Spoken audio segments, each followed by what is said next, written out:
Father, I feel hatred towards my daughter because she reminds me of something I've tried to hide my entire life. Today, I'm going to tell you the story of Louise, the story of a good man who was forced to confront the dirtiest secret a family can have, a secret that involved the woman he loved, the man he called his best friend, and the true identity of the child who called him father. Stay with me, because the revelation he shared with me in the darkness of that place will shock you. But the decision he made months later, all by himself, is a powerful lesson. And I promise, by the end, I will tell you what that decision was. The voice of Louise was that of an exhausted man. It wasn't the weariness of the body after a day's work, but the profound fatigue of the soul after years of an internal civil war. He wasn't seeking absolution. He was seeking an armistice, a truce in the battle he fought against himself every single day. He began by describing the present, not as a story, but as a series of scenes from his own private torture. He told me, for example, about an ordinary Tuesday a few weeks prior. He came home to find Sophia, his 9-year-old daughter, at the kitchen table, hunched over her math homework. She looked up at him with a mix of hope and apprehension. "Dad, can you help me? I don't get this division problem." Louise told me that years ago, he would have sat down beside her, turned math into a game, been patient. But on that Tuesday, he looked at the equations in the notebook and felt an overwhelming weariness. He looked at Sophia's hand holding the pencil, the shape of her fingers, and an unwanted flash came to his mind. The image of Rodrigo, his friend, gesturing in that very same way during a conversation.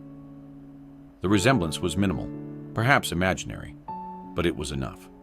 It was the trigger. "Not now, sweetie. Dad needs to rest his head," he replied, and the light in Sophia's eyes dimmed a little. Clara, his wife, who was at the stove, overheard the exchange. She said nothing, but Louise felt her gaze on his back, a gaze that was a silent question mark. He felt guilty, but the guilt was quickly buried under a wave of resentment. "I didn't ask for this," he thought bitterly. "I shouldn't have to go through this." He described another scene from Sophia's 9th birthday. Clara had organized everything. The backyard was filled with balloons and children's laughter. Luis was leaning against the wall, a glass in his hand, observing from a distance. He felt like an actor who had forgotten his lines, a stranger in the play of his own life.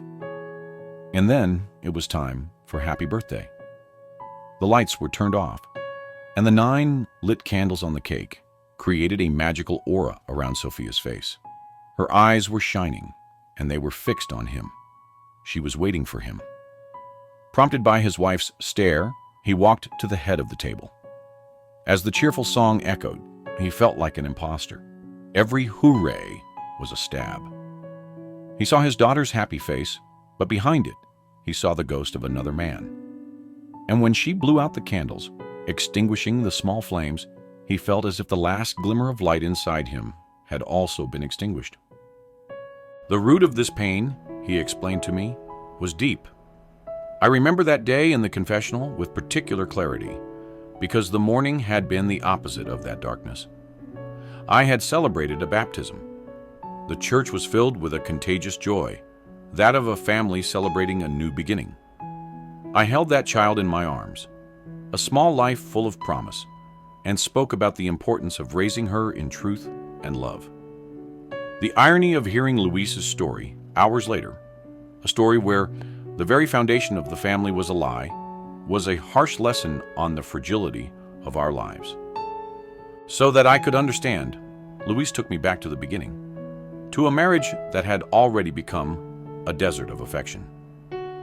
The passion between him and Clara had turned into a routine of peaceful but empty coexistence. And it was into this barren soil that Rodrigo, his best friend, reappeared. Rodrigo was charismatic, full of life, and he filled the silence of Louise's house with laughter. Louise watched, with a dull ache, how Clara seemed to blossom in his friend's presence. He had no proof of an affair. He had something worse, a feeling. The feeling of being an outsider, when he found them laughing at a joke he didn't understand. The feeling that their intimacy was a closed circle he was on the outside of. And then, in the midst of this fog of suspicion, Clara announced her pregnancy. The doubt struck him like lightning. Is she mine? But the fear of knowing the answer, the fear of destroying the structure that, despite everything, was his home, paralyzed him. He chose silence. He smiled, hugged his wife, and decided, with a desperate determination, that he would be this child's father. And then, in the middle of the confessional, with a broken voice, he handed me the key to his hell. For years, Father, my decision to love her worked. I loved that little girl with every cell in my body. But she grew up. And genetics is a relentless judge. One day, she smiled at me in a certain way, and in that smile, at that exact angle, I didn't see myself. I saw him. And from that day on, I started hunting for the resemblances, and I found them everywhere. The hatred I feel, Father, this horrible thing that's eating me alive, is because every time she calls me Dad, I remember that I'm not. I remember that the girl I raised, whom I love and hate in the same breath, is my best friend's daughter. With the truth finally spoken, the weight in the confessional was almost physical. He had emptied his soul. And my job, in that moment, was to help him put something back, something that wasn't poison. And this is where Luis's story becomes a reflection for all of us, a sermon forged in the pain of a real soul. First, we had to talk about truth and silence. The silence Luis chose wasn't a shield, it was a prison. He thought he was containing an explosion, but instead, he created a slow, agonizing implosion of his own soul. I reminded him of the story of King David, a man after God's own heart, who fell into the sin of adultery and murder. And what did he do afterward? He kept silent. He tried to continue reigning as if nothing had happened. But unconfessed sin is an acid that corrodes from within. In Psalm 32, David describes this torture with words that could have been Luis's. When I kept silent, my bones wasted away through my groaning all day long. For day and night your hand was heavy on me. My strength was sapped as in the heat of summer. Luis was living in the heat of summer. His joy, his peace, his strength, it had all dried up because the heavy hand of the secret was crushing him. David's healing, and the only possible healing for Luis, began with confession. Then I acknowledged my sin to you, and did not cover up my iniquity. Exposing the wound to the light of truth is the first, most painful step, but the only one that allows the air of grace to begin to heal it. Second, we had to redefine fatherhood. Luis was trapped by the world's definition of a father, one of biology, of genetics, of blood. But our faith calls us to look to a higher model, a model of love and choice. I invited him to meditate on the figure of St. Joseph. Think of the depth of that man's dilemma. The law, logic, society, everything gave him the right to walk away, to protect his honor. The justice of men was on his side. But the Bible tells us that Joseph was a righteous man, and his righteousness was God's, a righteousness that is inseparable from mercy. He chose not humiliation, but protection. And he went further. He actively chose to be Jesus' father. He taught him a trade, protected him from Herod's fury, guided him. Joseph's love for Jesus was not a consequence of blood. It was the cause of his fatherhood.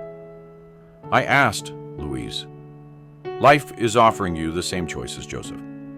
You can cling to your wounded right, or you can answer a higher call. The call to be a father to the child God has placed in your path, a call that is sealed in the heart, not in the flesh. Finally, we reached the highest hurdle, forgiveness. It's impossible, Father, he kept repeating. And I told him, you're right. Humanly speaking, it is. To forgive a betrayal of this magnitude is beyond our natural strength. That is why forgiveness is one of the greatest graces we can ask of God.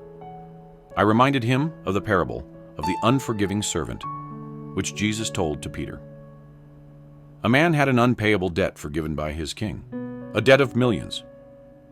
Free and forgiven, he found a fellow servant who owed him a pittance, and for that pittance, he choked him and threw him in prison. The parable's lesson is a warning to us all. We often ask God to forgive our immense debts, but refuse to forgive the debts, however large, that others have with us. By refusing to forgive, Luis wasn't punishing Clara or Rodrigo. He was becoming the unforgiving servant. He was locking himself in the prison of resentment. Forgiveness, I told him, is not a feeling that just appears. It is a decision you make. The decision to say, I will no longer allow your mistake to dictate my peace. I hand this debt over to God.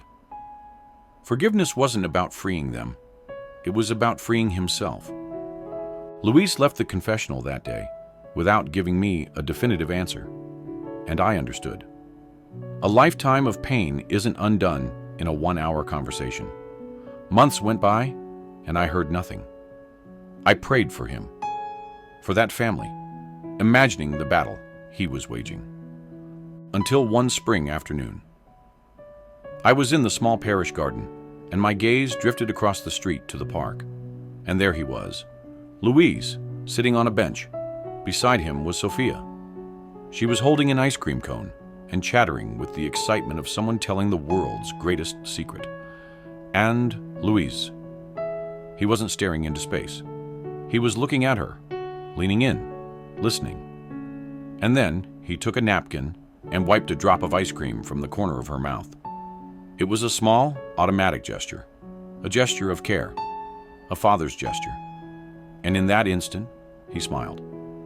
A tired smile, yes, but a real one that reached his eyes. In that small gesture, in that silent exchange, I had my answer. He didn't choose the path of justice that burns bridges. He chose the path of love that builds them, even over troubled waters. He chose to be a father.